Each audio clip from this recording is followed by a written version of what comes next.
मनोहर लाल गर्ग, सह आचार्य, इतिहास विभाग, राजकीय महाविद्यालय बाड़मेर। विद्यार्थियों, पिछले वीडियो में हमने जहांगीर एवं उसकी राजपूत नीति का अध्ययन किया था। उसी कड़ी में जो मेवाड़ रियासत थी उसे किस तरह से जहांगीर ने सैनिक अभियान और बाद में संधि द्वारा अपने अधिकार में किया, इसका अध्ययन करेंगे। 1605 में शहजादा सलीम मुगल बादशाह बना और अकबर की जो अधूरी सफलता थी उसे उसमें पूर्ण सफलता नहीं मिली। यद्यपि मेवाड़ के अधिकांश किलों पर, दुर्गों पर, क्षेत्र पर अकबर का अधिकार हो गया था, किंतु अभी तक मेवाड़ की महाराणा ने मुगल दरबार में अपने आप को पेश नहीं किया, अधीनता स्वीकार नहीं की और इसे अब जहांगीर ने पूरा करने का प्रयास आरंभ किया और यह प्रक्रिया 1605 में प्रारंभ हुई और 1615 में जाकर ये पूर्ण हुई। इस कड़ी में सबसे पहले उसने अपने पुत्र शहजादे परवेज को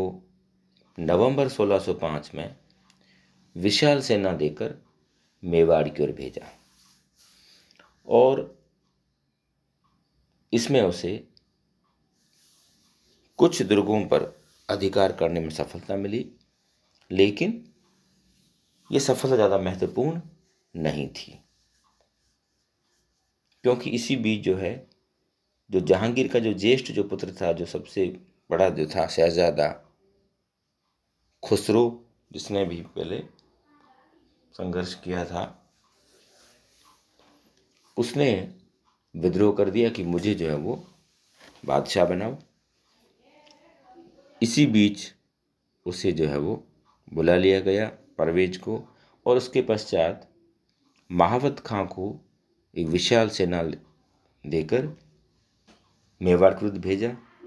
लेकिन उसमें भी महावत खां को ज़्यादा सफलता नहीं मिली और उसे 1609 में बुला लिया गया और उसके बाद अब्दुल्ला खां को भेजा। रणकपुर के युद्ध में अब्दुल्ला खां, रणकपुर तो पूरा पहाड़ी इलाका है, और इस युद्ध में अब्दुल्ला खां पराजित हुआ और उसके पश्चात पंजाब के शासक तंवर, जो उसके अधीन जो थे मुगलों के, वासु और मिर्जा अजीम कोका को मुगल सेनाओं के साथ 1613 ईस्वी में मेवाड़ की ओर भेजा, किंतु उसे भी कोई सफलता नहीं मिली। इन स्थितियों, ये विषम जो परिस्थितियां में लगातार जो अभियान जो विफल हो रहे थे, उन्हें देखते हुए 8 नवंबर 1613 को जहांगीर स्वयं अजमेर पहुंचा और उसने शहजादा खुर्रम, जो बाद में बादशाह शाहजहां बना, को एक प्रधान सेनापति बनाकर मेवाड़ की ओर भेजा गया। अब शहजादे खुर्रम ने अपना सैन्य संचालन करते हुए कुशल रण कौशल का परिचय दिया और उसने मुगल सेना को नेतृत्व प्रदान करते हुए मेवाड़ के विभिन्न इलाकों पर अपना अधिकार कर लिया एवं अमर सिंह वो पहाड़ों पर चला गया और उसके पश्चात परिस्थितियां बनी। कर्ण जो राजकुमार कर्ण जो था उसे संधि के लिए बुलाया गया और उसने अमर सिंह से वार्ता कर मुगलों के साथ संधि कर ली, जिसे हम मेवाड़ मुगल संधि भी कहते हैं। अब इस संधि से क्या हुआ कि मेवाड़ मुगल दरबार के अधीन आ गया, लेकिन कुछ शर्तों पे कि महाराणा जो है वो दरबार उपस्थित नहीं होगा और मुगलों और मेवाड़ के बीच में वैवाहिक संबंध स्थापित नहीं होंगे।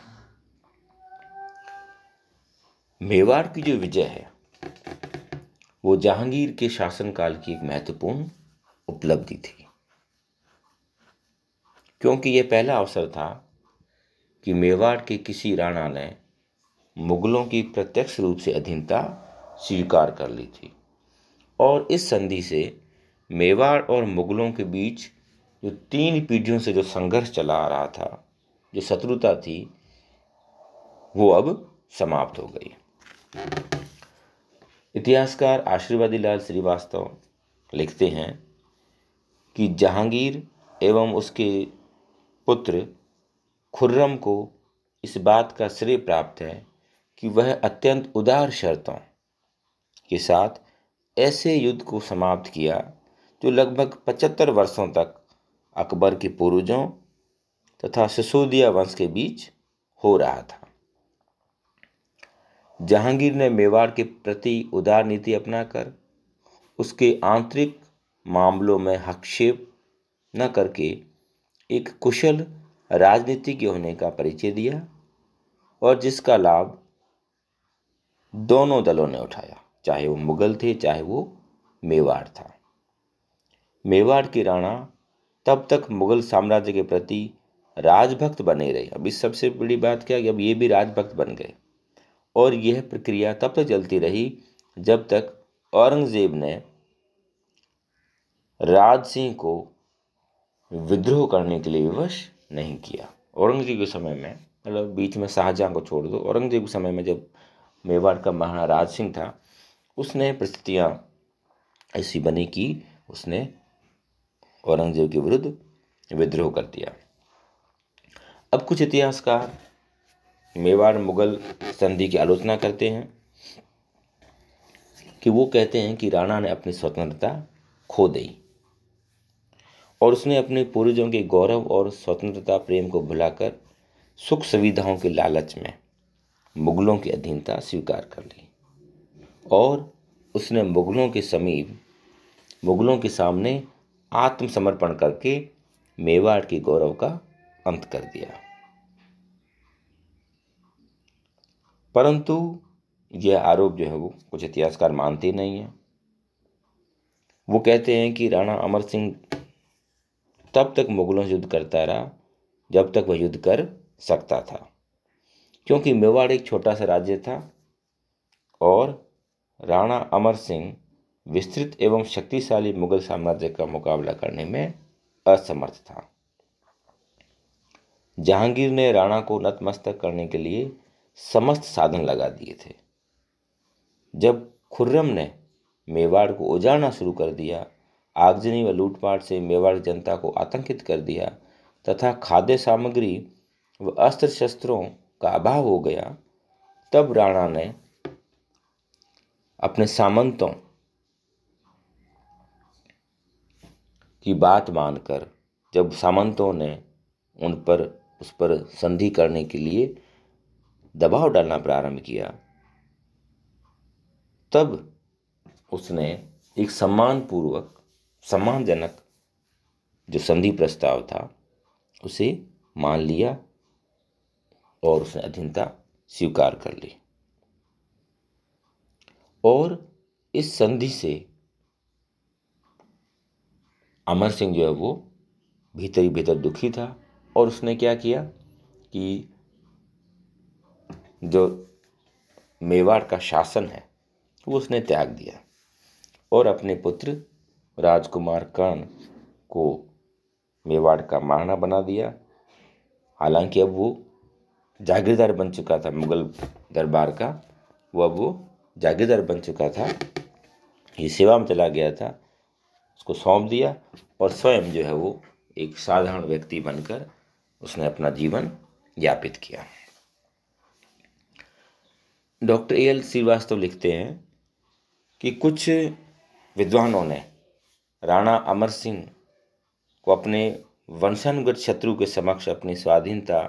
खो बैठने का भी दोषी ठहराया है, लेकिन उस समय की जो स्थितियां बनी थी उसमें इतिहासकार कहते हैं कि ऐसी उसकी परिस्थितियां बनी कि अमर सिंह जो है वो संधि करने के लिए बाध्य हो गया।